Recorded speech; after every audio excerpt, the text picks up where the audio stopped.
বড় উপকার রে ভাই। এখন ও ভাই, তুমি নিজে নামাজ পড়ো না, আল্লাহর কোন হুকুম মানো না, নবীর তরিকায় চলো না, পর্দাও মানো না, বেপর্দায় তুমি চলাফেরা করো, বেহায়া বেলাজার লাগে চলাফেরা করো, আবার তুমি কিলাখান মনে করো তোমার সন্তান আদর্শবান হইতো। হুজুর আমার বুয়া কথা শুনে না, আমার বুড়িয়ে কথা শুনে না, আমার বুয়া কথা শুনে না।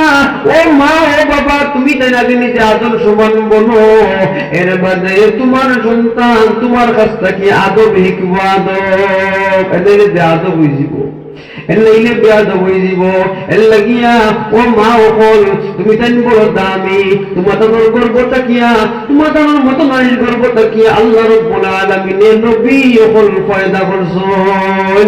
আল্লাহ রব্বুল আলামিনে তোমার তানোর মতো নারীর অকল গর্ব তাকিয়া বড় বড় ওলি অকল, বড় বড় পীর অকল, বড় বড় সাহাবায়ে কেরাম অকল আল্লাহ তোমার তানোর গর্ব তাকিয়া দুনিয়ার জমিন দিছেন। বুঝা গেল নারীর সম্মান আল্লাহ আগে তাকিয়ে দিলাইছে।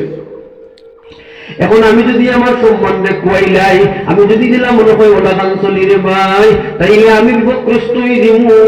আর পুরুষের দায়িত্ব হইল গিয়া অধীনস্থ যেই সমস্ত মহিলা হল চোর, এই সমস্ত মহিলা হলরে পর্দার সহিত রাখা। পুরুষের দায়িত্ব অধীনস্থ মহিলারে পর্দার সহিত রাখা। এখন